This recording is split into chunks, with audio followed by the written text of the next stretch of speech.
Welcome to China in Focus. I'm Tiffany Meyer. Our top story, China doubling down on saving its slumping real estate sector, asking debt-ridden local governments to buy homes that are yet to be sold.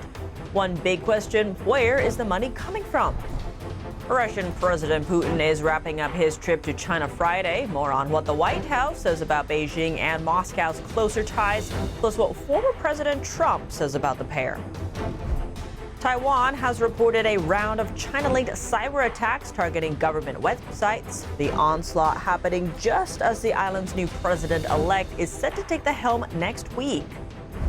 And President Joe Biden will dispatch a special delegation to Taiwan as its new president takes office next Monday. The group consists of former U.S. officials and will visit Taipei to represent the American people.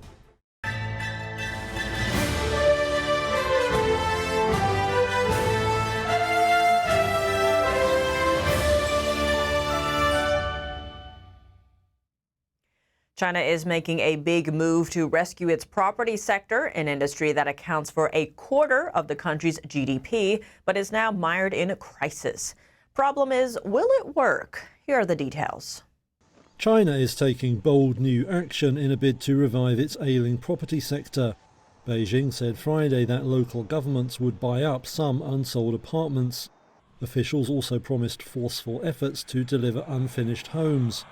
The move comes after years of turmoil in the sector. It all began in 2021, when officials started taking steps to tackle the massive debts built up by some property firms. Many major developers have since defaulted or gone under. That has left China littered with millions of unsold or unfinished homes. Previous steps to drive a rebound don't seem to have worked. Recent data have shown home prices, sales and investment all continuing to tumble. Now Beijing says local governments will buy apartments at reasonable prices, with many to be used for affordable housing. There was no detail on how long this would take or how it would be funded. Analysts note that local authorities in China are already some $9 trillion in debt. Separately Friday, the country's central bank said it would cut mortgage interest rates and down payment requirements in a further bid to boost home buying. Markets welcomed the various announcements, with China's index of real estate stocks jumping 8% by mid-afternoon. An expert says China's efforts to rescue its property market would not solve the problem. Instead, they could create more issues down the road. For one, local governments have amassed huge debt totaling over $9 trillion. They're running huge deficits, across almost all local, municipal, and provincial governments, all over China. Business professor Frank Xie added Beijing would not be able to save all Chinese developers. There are so many developers. Some are government-related. Some are related to high-ranking officials. How do you do the selection? Xie noted that corruption could also run rampant once funding from the Chinese regime is involved. He also said pricing on the unsold homes could become an issue, explaining that those price tags are currently inflated, meaning a buy-up could quickly become costly for authorities. A new round of layoffs kicking off inside the local government of China's most populous province, Henan. Different local branches under the Chinese Communist Party are expected to sack at least half of their civil servants. The news sent shockwaves through China as civil service jobs are considered to be more stable. Analysts say it shows Chinese authorities and their departments are running out of money. Henan province's GDP ranks 6th in the nation, but it's deep in debt. Russian President Vladimir Putin concluded a two-day visit to China on Friday. In the joint statement published by both sides, Beijing and Moscow pledged to deepen their already close ties, especially when it comes to their stances on Ukraine and Taiwan. Here's more. According to the joint statement, Moscow supports any actions by Beijing to take control of Taiwan, and Beijing supports Moscow's territorial claims as well. Putin met with students at the Chinese University of Technology in the northern city of Harbin. The Pentagon has sanctioned the institute for its work with Beijing's military, including developing missiles. Here's the Department of State on Beijing's attempt to pull itself closer to both the EU and Moscow. amid the ongoing conflict in Ukraine. Fueling Russia's defense industrial base, as the People's Republic of China has, not only threatens Ukrainian security, it threatens European security. And Beijing can't achieve better relations with Europe while also continuing to support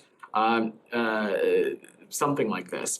Patel also commented on Putin's decision to support Beijing's peace plan for ending the war, which favors Moscow. The solution is simple. The Russian Federation can just leave Ukraine. It can leave the territories that it's in Ukraine. It can leave Crimea, and we'll have our peaceful solution. But time and time again, President Putin and the Russian Federation has indicated that they are not interested in doing that. Former President Donald Trump warned Thursday about the China-Russia alliance threatening the security of Taiwan. President Xi of China, I know him well, and President Putin of Russia, I know him well. They're right now together working on plans where they combine, where they get together and do damage, because that's ultimately what they're thinking about, doing damage. And you take a look at what President Xi said today. He fully expects to take Taiwan. He made that statement today.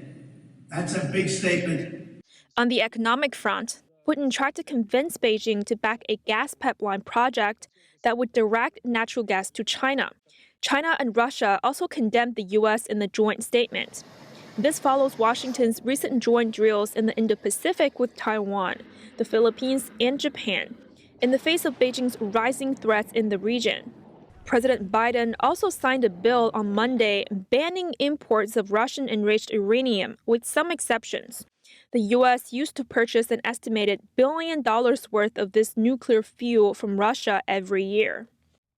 With a potential TikTok ban now on the horizon, how does the China-owned app influence U.S. politics and national security? To discuss, we're happy to have with us cybersecurity advisor at MySmart Privacy, Rex Lee. Rex Lee, thank you so much for joining us. Great to have you back on the show. Tiffany, thank you for having me on the show.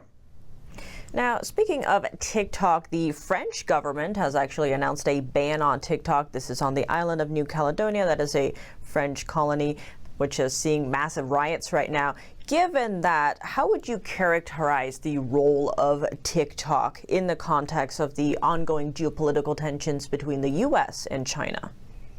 If you look at it through an industry perspective, social media platforms are simply surveillance and data mining platforms, and the companies that create them are the largest data brokers in the world. They're in the trillion-dollar information trafficking industry, which means that they utilize technology more for their benefit. Now you can see how mis and disinformation can be spread easily through automation, through people who are on the platforms such as intelligence agents and so forth. So now you can see the threat that these platforms pose to elections, politics, news, and so forth. Given all of that, expand on for us the potential implications of this U.S. law that could either force a divestment or a ban of TikTok in the U.S. in terms of both American users and investors, particularly when it comes to significant stakes in the company of someone like Jeff Yass. Jeff Yass owns 7% of all of ByteDance, not just TikTok North America. The problem with Mr. Yass's investment here, or him donating money to candidates, is it's being earned through a company that's beholden to the Chinese Communist Party, that's in the data broker business, that develops surveillance and data mining platforms, that utilizes applications such as social media as a means to monitor, track, and data mine the end user. This is why these platforms are a security threat to everyone. It's not just TikTok. It's any intrusive app or platform that supports targeted advertising rooted in surveillance capitalism, which means that there's going to be surveillance and data mining technology built into these apps. Earlier, you brought up the ByteDance's ties to the Chinese Communist Party. In what ways has the Chinese Communist Party weaponized TikTok for these hybrid warfare purposes? ByteDance in 2024 is still lobbying the Defense Authorization Act of 2024. And now you got to ask yourself this question: why is a social media company lobbying a DoD bill? They've lobbied other bills associated with the Supreme Court and the Department of Homeland Security. New for 2024, they're influencing other laws that impact our privacy and security as a country. Rex Lee, thank you so much for your time. Thank you. A surprising announcement from Microsoft to its China-based employees: they should consider relocating abroad. What's behind the urging? NTD's Business Matters host Don Ma has the details. Microsoft is reportedly asking some of its China-based staff to consider transferring outside the country. This is according to a Wall Street Journal report as well as Reuters. This comes as U.S.-China relations are strained amid a race for cutting-edge technology. Washington has been trying to limit Beijing's access to advanced chips used in AI applications. There are concerns that the technology can be used to strengthen China's military. Microsoft is asking about 700 to 800 people who are involved in machine learning and other computing-related work to consider relocating. This is according to the Wall Street Journal. The employees are mostly engineers of Chinese nationality, and they were recently offered an option to transfer to the U.S., Ireland, Australia, and New Zealand. NTD, though, could not independently verify those details. A string of cyber attacks just ahead of Inauguration Day. Taiwan Security Bureau has reported a litany of Chinese cyber breach targeting the island's government websites. This comes as Taiwan's president-elect William Lai is set to be sworn in next week. Reports say the number of attacks has jumped from 1 million per day to a staggering 2.5 million per day. That's since Taiwan's January 13th presidential election. Beyond cybersecurity, officials said Beijing has established proxy groups aimed at influencing all sectors of Taiwanese society, even setting up overseas police outposts near language schools. Their main targets include students, politicians, business leaders, and intellectuals. Taiwan's president-elect William Lai will be sworn into office next Monday, and the White House is sending an unofficial delegation to the island this weekend to celebrate the inauguration. Orval Shell, the director of the Center on U.S.-China Relations at Asia Society, said Washington is walking on a delicate tightrope between deterring China and supporting Taiwan. I think if you go to Taiwan or Asia, I think everybody is painfully aware that when a big power that's filled with grievance like Russia or China starts talking about invading another territory because they view it as theirs, it's very dangerous. Does that mean Xi Jinping is about to invade Taiwan? I don't think so. But it does mean that we have to be very careful in terms of our strategy to do everything possible to deter that impulse, because it is. The Biden administration announced Wednesday that 2 former senior U.S. officials and a scholar will be headed to Taiwan. Officials added that the move will certainly upset China, but it's unlikely to draw an excessive response. The trip comes as the U.S. and China try to stabilize relations. Washington has made it clear that it doesn't support Taiwan independence, but will deter Beijing's aggression towards Taiwan and provide the island with the means to defend itself under U.S. law. Beijing sees Taiwan as part of China and a core interest, although the Chinese regime has never ruled the island. William Lai, the next Taiwanese president, is known for his tough-on-China policies. A decision from Canberra for Australian lawmakers are set to attend Taiwan President-elect William Lai's inauguration, despite pressure from Beijing. Before news of their planned trip went public, China issued a statement warning that it hopes Australia and China would work together to avoid unnecessary damage to their relationship. Beijing sees Taiwan as part of China and has vowed to take it under control by force if necessary. That's despite the island never having been ruled by the communist regime. The Chinese regime staunchly opposes relations between foreign countries and Taiwan. One Australian senator said, quote, "It's not for others to seek to dictate how Australia should engage with our partners." That's all for today's China in Focus on YouTube. We're now sharing a shortened version of our program here after being demonetized for 3 years.